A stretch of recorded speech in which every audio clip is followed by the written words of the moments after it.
Good afternoon, everybody, and welcome to ARC's first web window. My name is Anne, and I will be moderating this 30-minute session today. ARC's web window is, as you may have seen already, a new series of top-level webinars covering current industry hot topics each quarter. So starting 2015, 15's first quarter with Industry 4.0 and Big Data, my colleague David Humphrey will answer industry's toughest questions, such as what modern industrial companies need to do today to make sure they stay ahead of the curve, for example. So at the end of the presentation, you can stay further 5 to 10 minutes online and ask questions if you would like to. And now, without any further delay, I would like to pass over the word to my colleague, David. Well, good afternoon, everybody, and welcome to our webinar. This is David Humphrey. I'm a research director with ARC Advisory Group, and I'm based in Munich.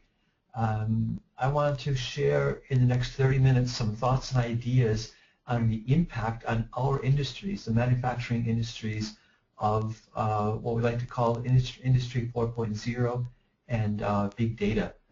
Now, you're aware that there are several terms in use for what is more or less a very similar concept. I'm not going to spend a lot of time talking about definitions today. I will throw up this one slide right here just to give you an idea of what we consider to be differences between Industry 4.0 and what is also very popularly called the Industrial Internet of Things, or IIoT. We could argue about differences in definitions, but I'll just throw out on the table my definition of industrial IoT, which is sort of where the Internet of Things and what we call cyber physical systems converge. This common area down in the middle there. If you then add in big data and the evaluation of all that data that we're collecting out there in industry, the convergence of the three circles here is sort of what we would call Industry 4.0. For all intents and purposes today, I'm going to concentrate on Industry 4.0, but I'll mention IIoT, and for today's purposes, they are synonymous for me. They both refer to more or less the same concept. So let's move on to what Industry 4.0 really is. Some people are calling it a business model, but to me it's really more of a vision. It's something higher. A business model describes how we make money. A vision describes how we run our business, how we run our factory, how we address our markets. It's a much larger scope to a vision. This vision, as I'll call it, of Industry 4.0 enables, in our opinion, all sorts of new models for delivering services, new ways of developing new products, new business models to make money with those products and services, new ways of producing. It also introduces new competitors to the field by exposing competitors you might not have been aware of in the past. And it certainly means that we're going to enter new partnerships with companies out there in order to achieve what we call Industry 4.0. If there's two takeaways that I can give you today, I can tell you that Industry 4.0 is not a fad, and it will significantly change our world. And I'll also tell you that you cannot participate by thinking the way we used to. It's got to be a new way of thinking, and gradually moving into it is not really the right solution either. You've got to really rethink the way you're doing business and redevelop new strategies based on this concept, on this vision. Now we talk about big data almost always in the same breath as Industry 4.0. And big data, as you're well aware, is that huge dearth of data that are being generated because we have so many intelligent devices now out in the field, much more than we used to have in the past, and it's growing and growing every day. All these devices are talking to each other because we've created these really great networks that connects everything very well together. And the question is, what do we do? Well, first of all, where do we put all those data? Where do we store them? And then what do we do with them? I'm not going to talk about storage problems today. You can talk to your supplier about that. But once we have our hands on this data, the key obviously is to analyze it, to take a look at it, to try to make sense of it, and then to interpret it in a way that it can be used for decision making. Decision making means putting the right information at the right time into the right hands of people, your managers. The picture on the right there is familiar to me from when I first started working for a manufacturing company back in the 1980s. Our department head would get a report that looked like this on that green and white striped paper every 2 weeks. It was very cryptical information, and it would give us information on how we did in the past. And that's how we did our planning for the next 2 weeks until the next huge sheet of paper like that arrived. Not a very good system. We've gone beyond that in the meantime. I don't have a good graphic for it right now, but today that information can be delivered through digital dashboards, which take that analyzed data, interpret it for people individually, and put that information in front of your managers to allow them to make more decisions on a smaller basis and more frequently during the day.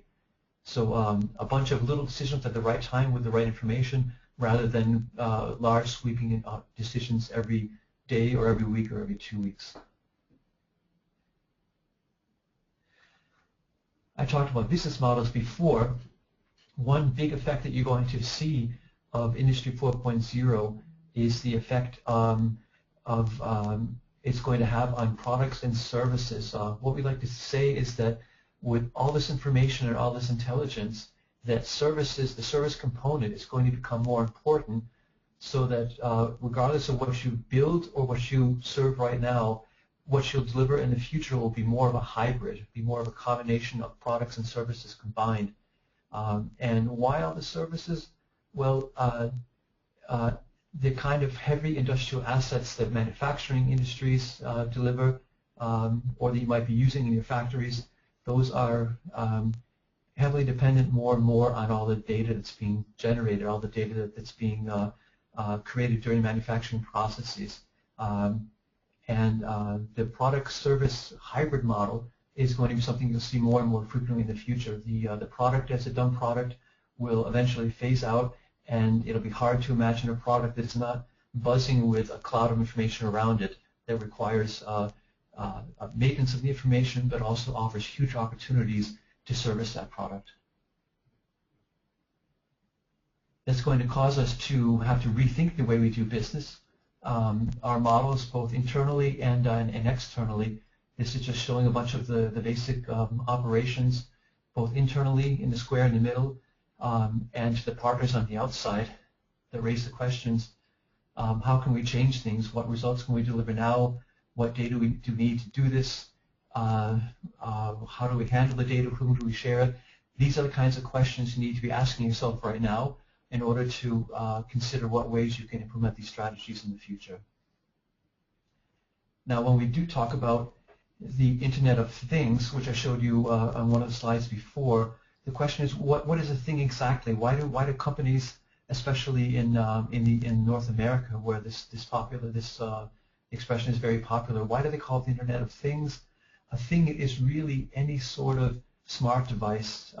It can be part of a manufacturing piece of equipment. It can also be a product you're delivering. In this case, I'm showing a compressor that has some intelligence built into it.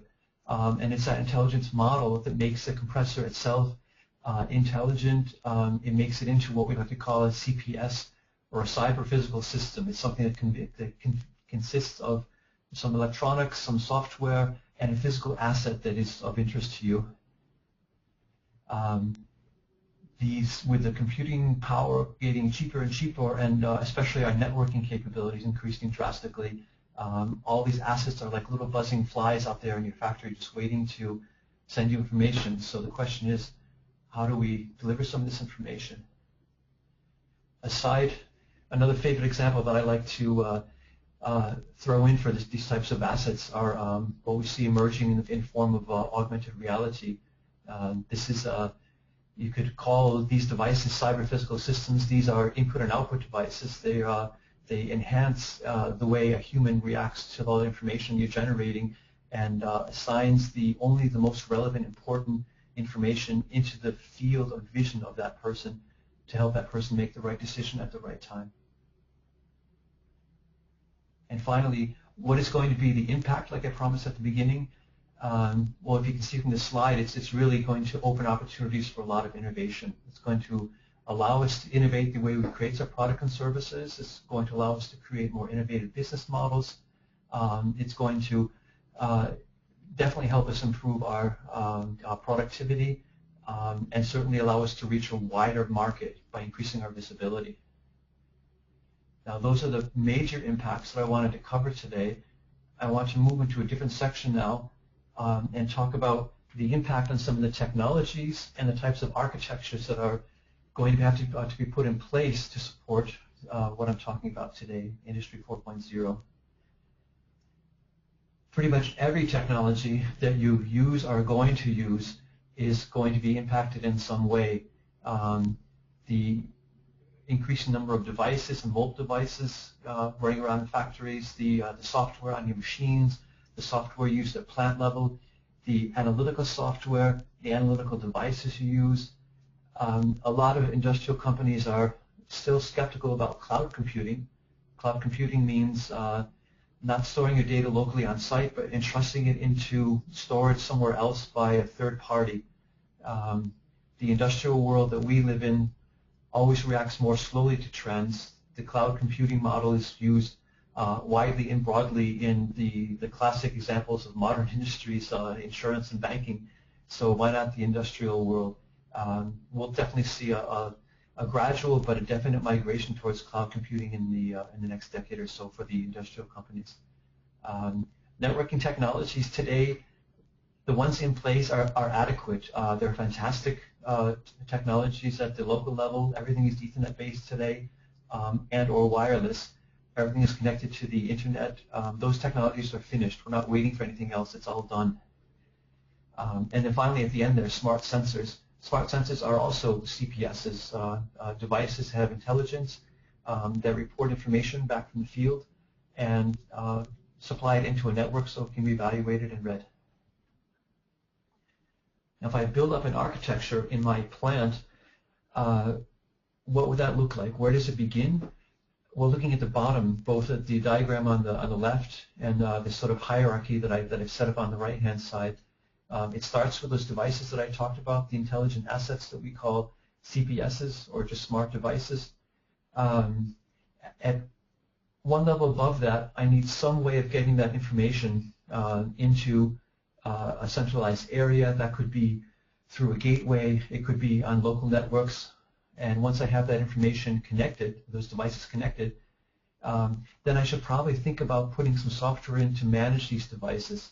I want to make sure that the devices on my network are the devices that I allow, that I can set privileges for those devices and control them so that not just any device can come in and participate in my network.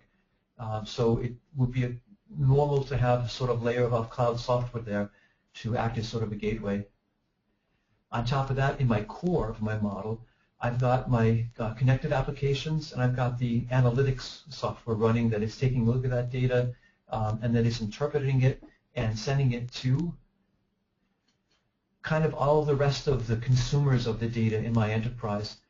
Those are primarily all of the enterprise applications like at the top for any sort of production management at the ERP level. And most importantly, what I mentioned before, the people that are making my decisions on a daily or hourly basis to put that interpreted information into the hands of the operators. All of this leverages, like I said, the devices at the bottom, which includes the new stuff, new really smart sensors that fit right into this, but also a lot of legacy stuff, legacy assets that I have either had no intelligence and have intelligence bolted onto them, or communicate over legacy networks but are integrated into the new system. Now, at the risk of showing you a very complex, busy slide, we like to refer to the factory as the emerging smart production environment, embracing all of the concepts that we're talking about today. It's basically focused all around the machine. The machine of today and tomorrow is the smart machine that's connected. It has a lot of local stuff running on it, and it exposes the data that it wishes to the outside world for analytical purposes, for remote monitoring, for maintenance purposes, and for transferring its data to the next level. The next level could be the extended horizontal supply chain going back and forth, from my incoming logistics to my outgoing logistics, talking to my supply chain partners in both ends of the supply chain. Very important, as I mentioned before, it's getting the information, the right information out to my workers who in the future, or maybe even tomorrow, are all connected. Those are mostly maintenance people. Those are also managers that have to make all those little decisions at the machine or local production line level on a regular basis. And finally, I have to get the information up to my own internal enterprise to take a much higher level view of things like my energy management and usage, my production levels and planning, everything that I need for daily operation and looking into the short-term future.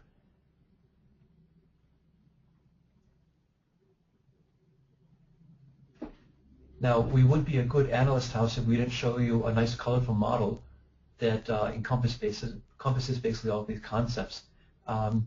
The model right here, I'm not going to dwell on for very long. We covered most of this, but it's basically showing the core that I described before, the connectivity. We didn't talk about security yet, but we will, and the idea of all of this being organized and exposing the right data at the right time to the applications and the consumers on the outside of the ring. Now, what is driving Industry 4.0? We asked several hundred of our clients and customers and industry users about their view of what is driving them to consider concepts and visions like Industry 4.0 and the Industrial Internet of Things.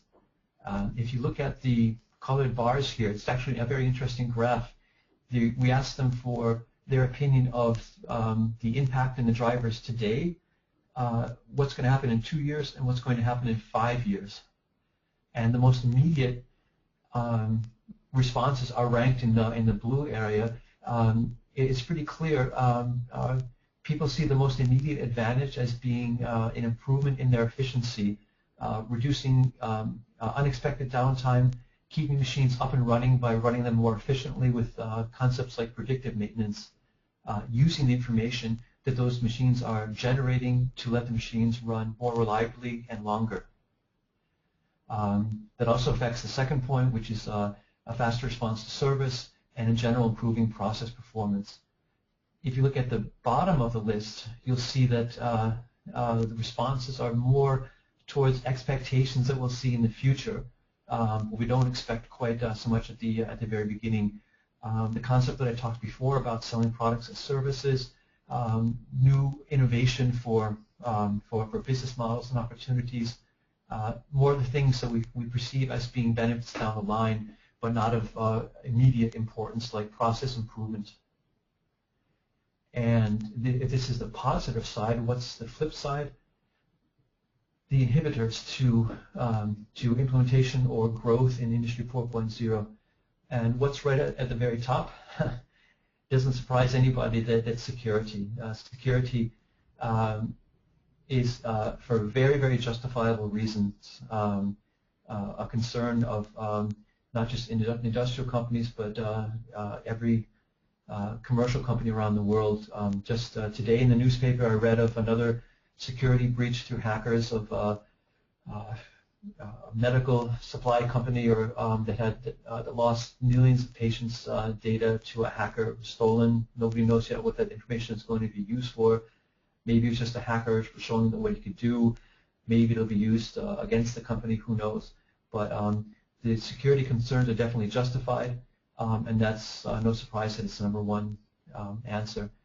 Another inhibitor is the business case, trying to make a business case and prove a financial benefit for investments in, especially radical investments in changing the way we do business, just because some analysts told us that we've got to do Industry 4.0. It's really hard to measure the impact and make a business case, but it's not impossible. It takes a visionary approach to the way you think you'll be doing business in 2 and 5 years from now to give you an idea of comparing what sort of financial benefits you can measure and predict. The third point is very similar, the unrecognized business value, constraints as well on budgets and what can be spent.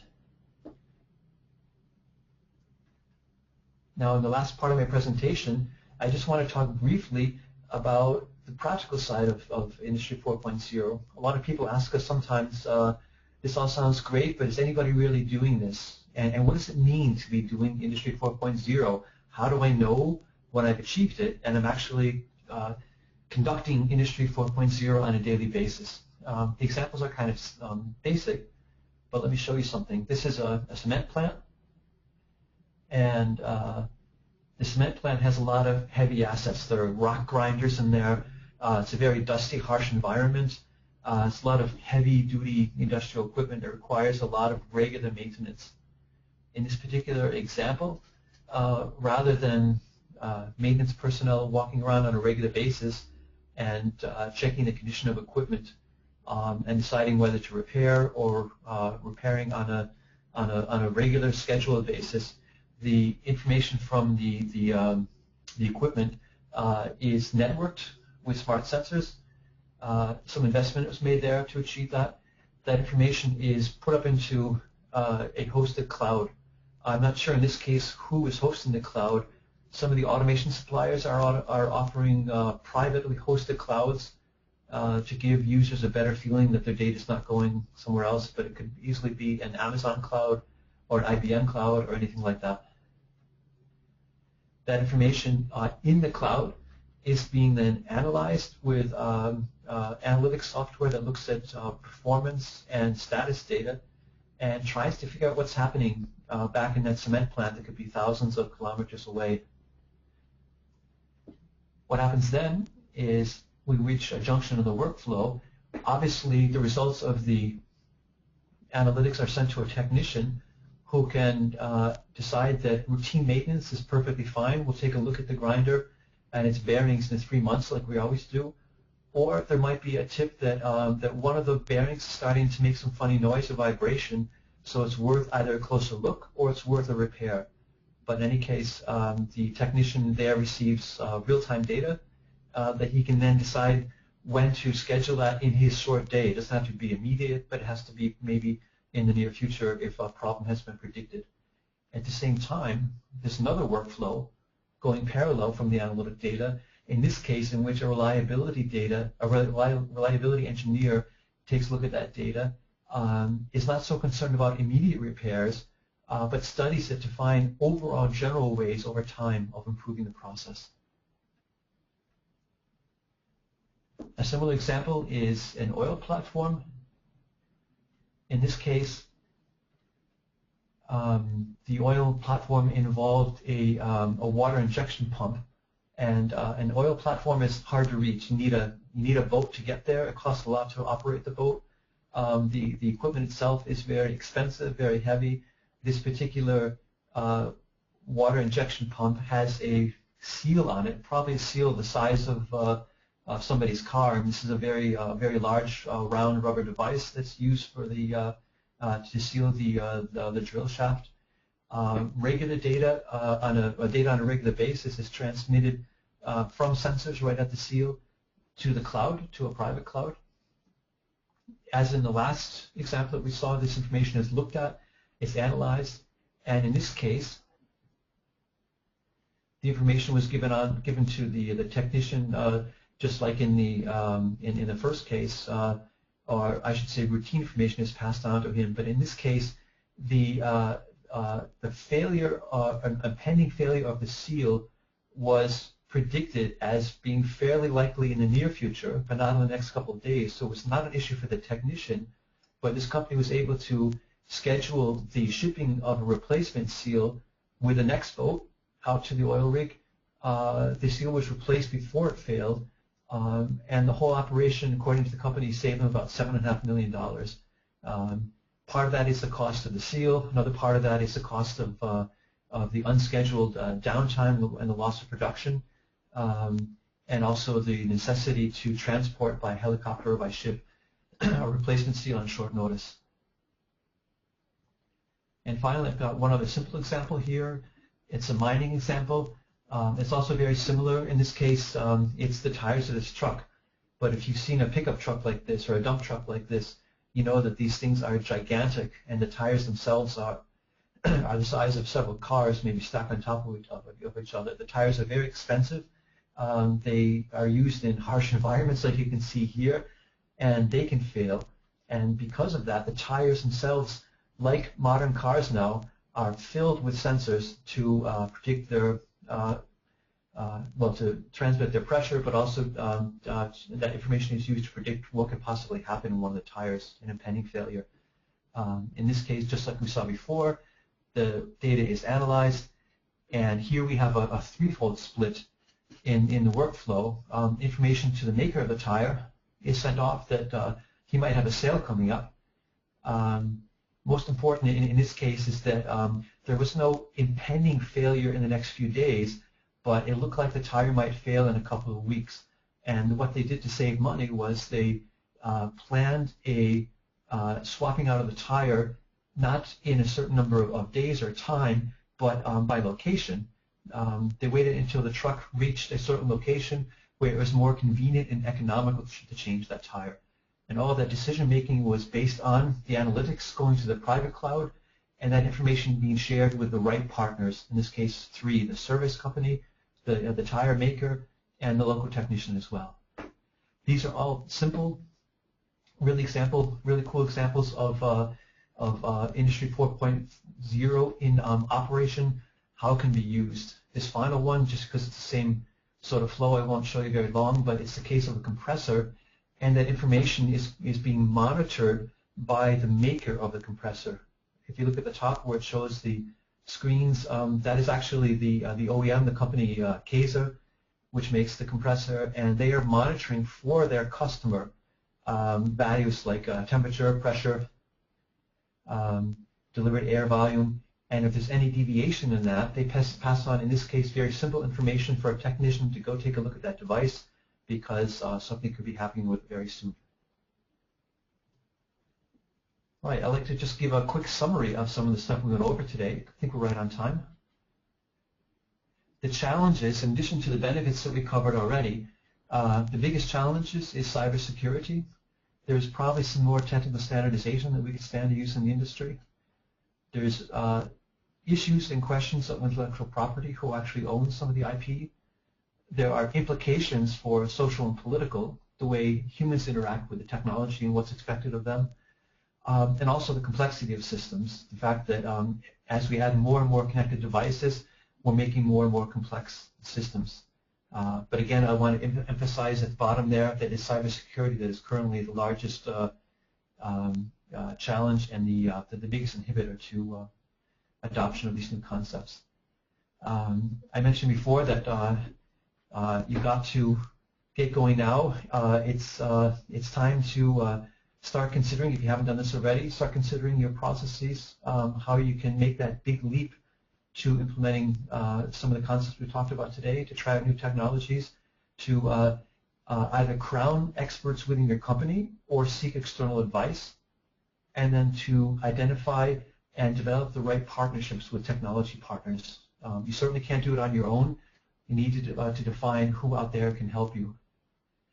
If you want further information, we have on our website at ARC a page where you can call up reports and information on, like my Americans like to call the Industrial Internet of Things, at arcweb.com/Industrial Internet of Things, separated with dashes. And there's a newsletter that we have as well you can subscribe to. You can also click right on the page rather than writing down that URL. And on that note, I would like to say thanks for your attention. And Kati, I think we can open up to questions now. Yeah, but first of all, I would like to inform you as well that among covering Industry 4.0 and big data in our newsletters and research, ARC hosts as well workshops on these topics on its European Industry Forum, which will take place next month, so March 4th and 5th in Amsterdam. And we would really kindly like to invite you to join us there. And the next step then would be that ARC's next web window will cover the machinery market, and that will be hosted after the Hanover Fair. so probably beginning of May. So further information will be then sent to you by the end of this quarter as well, and we would be happy to see you there again. So please feel free to contact us should you have any questions on ARC's services or offerings.